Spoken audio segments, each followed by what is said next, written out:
Պարոն Աբրահամյան, երբ կարելի է վերահաստատել, որ Հայաստանում փոխի սահմանադրությունը միջազգային անկախությունը, հաղորդակցությունների համար եւ գնդական Հայաստանի դաշինքն։ Սա ինչ է նշանակում, որ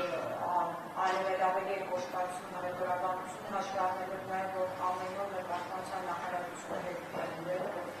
Հայաստանի զինվորները վերակել են։ Ես կարծում եմ, որ սա առաջին հերթին վերահաստատում էր Ադրբեջանի այն դիրքորոշմամբ, որը փոխանցել էր եւ տարբեր հարթություններով հնչեցվել էր ուղղված Հայաստանը եւ նաեւ միջազգային լսարանին։ Ես ուզում եմ նաեւ հիշեցնել մեկ այլ վտանգավոր հանգամանք, որը մեկ շաբաթ առաջ հնչեցրել էր Ադրբեջանի նախագահի հատուկ հանձնարարության ներկայացուցիչը, հայտարարելով, որ Ադրբեջանը պատրաստ չէ հավերժ կամ երկար սպասել Հայաստանի որոշմանը։ Հայաստանի որոշման տակ բնականաբար դրանք ոչ թե նկատի ունեն ստորագրությունը, որին այսօր Հայաստանի իշխանությունները պատրաստ են, այլ այն նախապայմանները, որոնք իջեցրել են Հայաստանի գլխին։ Դա վերաբերում է ԵԱՀԿ Մինսկի խմբի այդ ֆորմատի լուծարմանը եւ վերաբերում է Հայաստանի սահմանադրությունում իրականացվող փոփոխություններին։ Այստեղ կա մեկ այլ առանձնահատկություն, տեսեք, Հայաստանի իշխանությունը իրենց հայտարարությունով հաստատել են, որ իրենք որևէ խնդիր չունեն այդ սահմանադրությունը փոխելու, հատկապես բոլոր այն դրույթների կամ հղումների, որոնք վերաբերում է Արցախին, որովհետեւ այն իշխանությունը, որը հայտարարում է, որ Արցախը համարում է Ադրբեջան, այն իշխանությունը, որը ունի ոչ սկզբունքային մոտեցում ներքինից արտաքին քաղաքական հարցերի հետ, այն իշխանությունը, որը տարիներ շարունակ կատարել է ադրբեջանական նախապայմանները, բնականաբար որևէ խնդիր չունի փոխելու սահմանադրությունը, եւ ես կարծում եմ, որ դա լավ հասկանում են նաեւ Ադրբեջանում, այլ է խնդիրը, որ ադրբեջանցիները փորձում են նաեւ ժամանակ ցրցկել Հայաստանի վզին փաթաթելով նոր նախապայմաններ, որովհետև եթե այս պահին այդ երկուսի մասին է առաջնային ձևով ներկայացվում, ապա զուգահեռ չմոռանանք, որ ռեգիոնալ ապաշրջափակման թեման պայմանագրից առանձնացված էր եւ օրինակ այդ թեման, որ Ադրբեջանը ներկայացնում է որպես միջանցքի խնդիր, դա եւս Ադրբեջանը օգտագործում է Հայաստանի նկատմամբ ոչ միայն ճնշումների,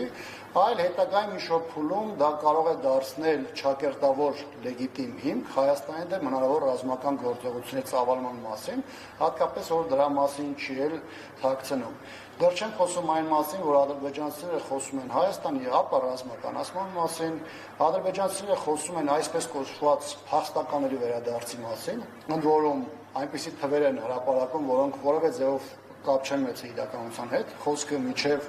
Հայաստանի անկախությունը սովետական ժամանակաշրջանում Հայաստանում ապրած ադրբեջանցիների մասին է, որի թիվը ներկայացնում է 300,000, որը ակնհայտորեն չի համապատասխանում իրականությանը։ Իհարկե այս համատեքստում ադրբեջանցիները մոռանում են բոլոր այն հայերի մասին, որոնք միջև նորանկախ հանրապետության հռչակումները եւ Հայաստանի եւ Ադրբեջանի ապրել են ադրբեջանական տարբեր քաղաքներում։ Իմիջիալոց դրանք այն հայերն են կամ այն հայերի սերունդն են, որոնք բավականին մեծ ներդրում են ունեցել եւ մշակութային եւ քաղաքական եւ տնտեսական կյանքում դա այն ժամանակահատվածն է եղել, երբ որ նույնիսկ Ադրբեջանում ապրող մարդիկ,